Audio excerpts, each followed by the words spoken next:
Del Webb Library was a gift to us from the Del Webb Foundation. It turns out that Del Webb had an Adventist background. As a young student, I believe he attended an Adventist academy, and I believe he attended Pacific Union College. But he had a warm spot in his heart for Seventh-day Adventists. And when it came time to build Loma Linda University Medical Center, he was one of the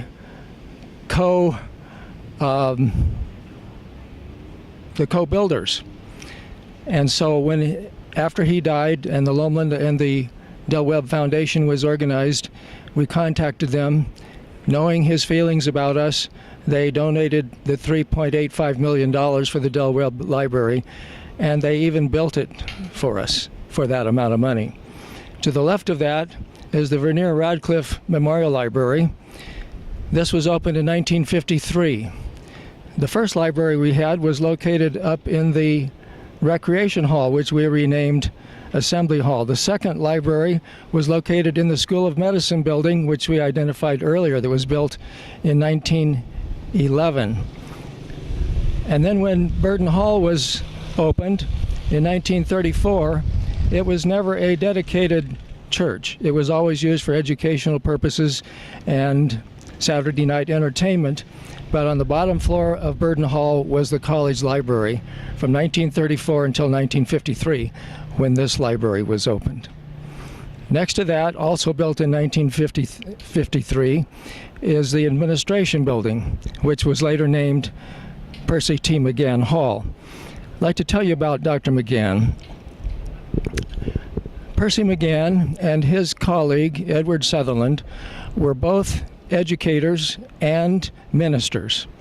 They successfully moved the Battle Creek College to Berrien Springs, Michigan, and they started Emmanuel Missionary College, which is now known as Andrews University.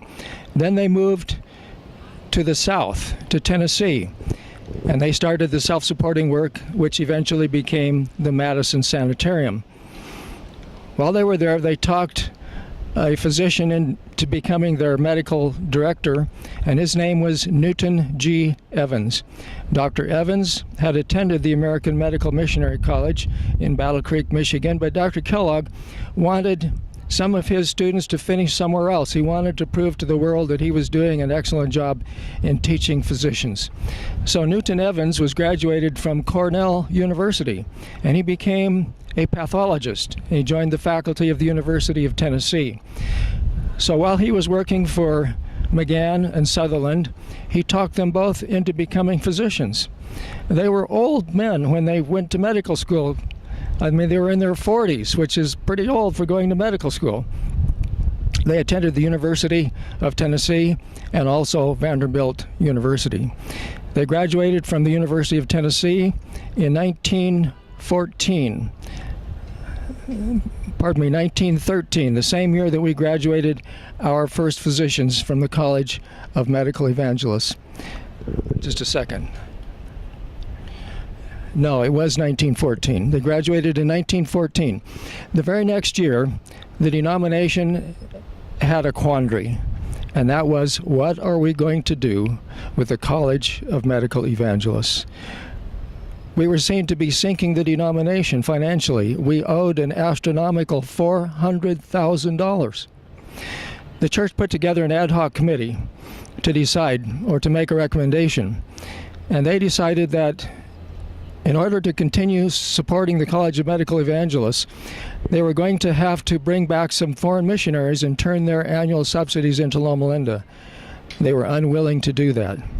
It was such a serious quandary that the denomination decided to hold its annual meeting here in Loma Linda in 1915. There were 150 people in a tent city located where the Centennial Complex is located today. Someone suggested that we close the School of Medicine. That was this ad hoc committee. Some other people there said, no, let's continue the teaching of basic sciences in Loma Linda, and let's let the student physicians finish their medical education at some brand name school of medicine. I don't know if they knew what I know, what I found in my research as historian here. Ellen White rejected both of those ideas before this School of Medicine even started.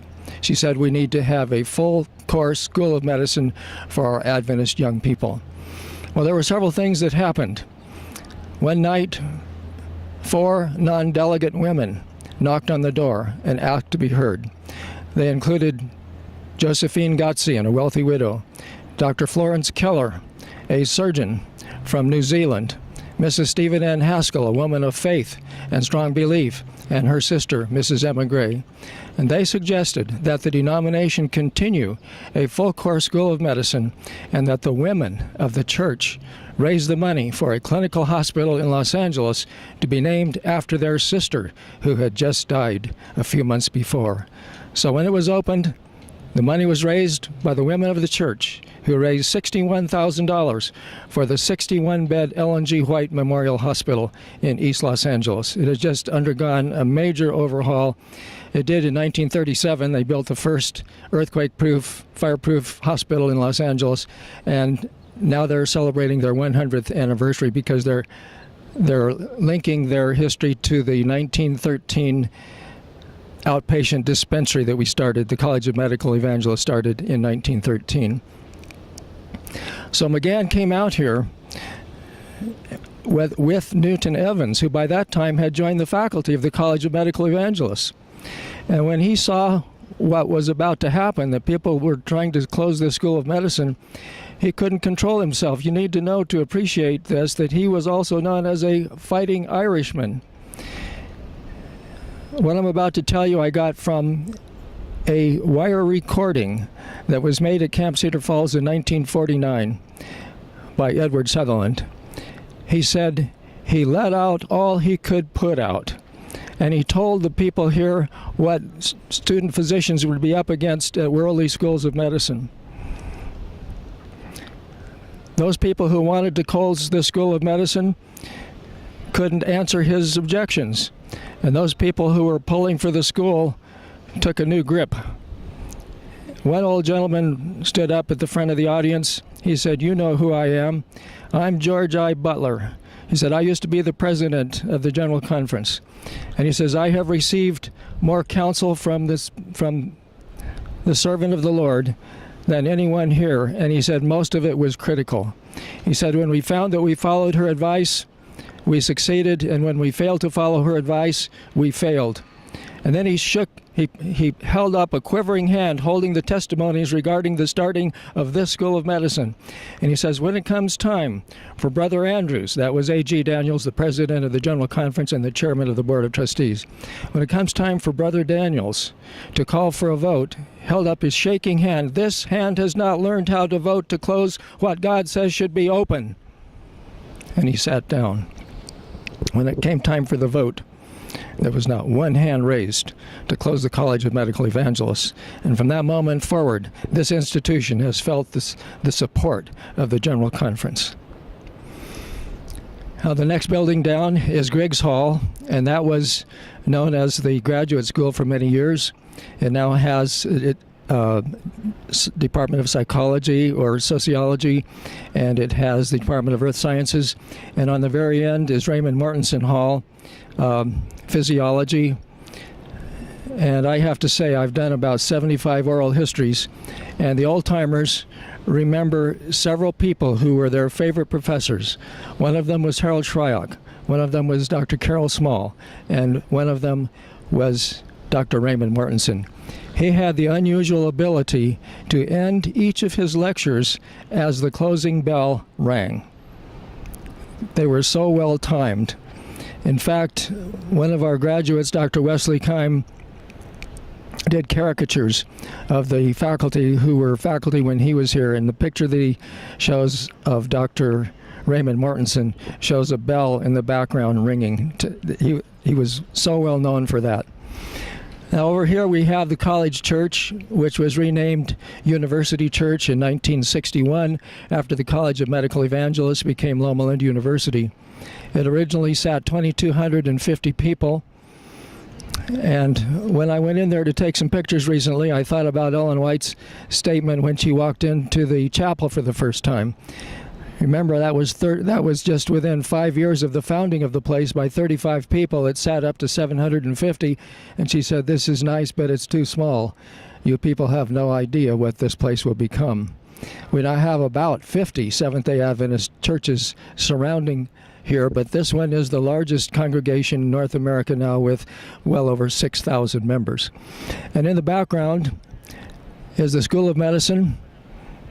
The School of Medicine just graduated its 10,000th physician during the graduation ceremonies of 2011. Dr. Riker Schultz, third-generation graduate of this School of Medicine. He had been in computer-assisted drafting, but he came to Loma Linda specifically to become a medical missionary. It was a surprise for him. It was a surprise for everybody. We had the graduation ceremonies on those steps just outside of the School of Medicine building. And the announcement was made that we were going to graduate our 10,000th physician, but nobody knew who it was except some like the dean of the School of Medicine, of course, knew. So when it came time, there was a fanfare and there were fireworks on the screen, and it was such a surprise to Dr. Schultz, he doesn't remember it. But he is now on his way to becoming a medical missionary.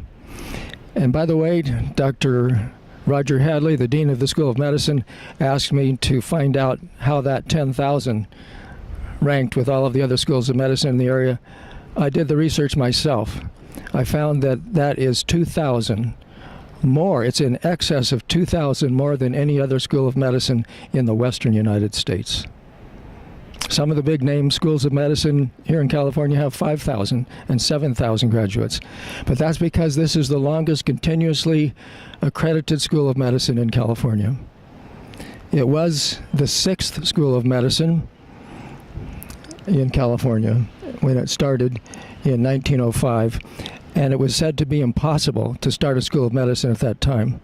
Within months, the Abraham Flexner Report, financed by the Carnegie Foundation, started closing 84 schools of medicine in this country. We believe this is an evidence of providence. And behind it is Loma Linda University Medical Center. Since 1980, it has been the only hospital designated by the state of California as a Level 1 regional trauma center for the 4 inland counties. That makes this the highest level of care available to patients in more than 1/4 of the California landmass. It started as a 320-bed hospital, leaving the top 2 levels temporarily vacant. Then we finished 1 level of 1 tower at a time until it was finished in 1970, and that's when it was renamed Loma Linda University Medical Center. We have 2 heliports, and they are used as much as more than 1,000 times a year. We've had as many as 1,627 emergency helicopter landings at this medical center in 1 year. We have one of the world's largest neonatal intensive care units. It's now licensed for 84 beds. When I started working here in 1966, we had a 186-bed community hospital on the hill. Today, with 6 hospitals, we have 1,076 beds. That includes the medical center, the Children's Hospital, the East Campus Hospital, the Heart and Surgical Hospital, the Behavioral Medicine Center, which is a psychiatric hospital, and Loma Linda University Medical Center, Murrieta. Now, this place has such a good reputation. Let me tell you what happened in Murrieta. We decided that we're getting maxed out, and so we needed to reach out farther. So we developed a hub and spoke model, where this would be the hub, and we would have hubs that would be feeding patients in here. The first one was the Highland Springs Medical Plaza in Beaumont, and that was a cooperation with 3 other entities. Then we did a study, and we determined that the Murrieta area needed a hospital. There was already a group of physicians out there who wanted to build a for-profit hospital out there. And they had already purchased land. And when our people contacted them, the idea came up of doing a joint venture. It was an educational process for them. We arranged that we would provide the administration, all the chaplains, the department heads. We would honor the seventh-day Sabbath, and we would serve vegetarian meals, and we would not allow tobacco or alcohol to be served in social meetings. But they accepted this because of Loma Linda's reputation. It was good for the vendors. They liked the idea. The patients loved it. And so when it came time to name the hospital, our marketing people had focus groups out there. It was going to be called Physicians Hospital Murrieta. The citizens of that community demanded that it be named Loma Linda University Medical Center Murrieta. And when we had grand opening tours on Super Bowl Sunday, we expected to have 2,000 people go on the tours.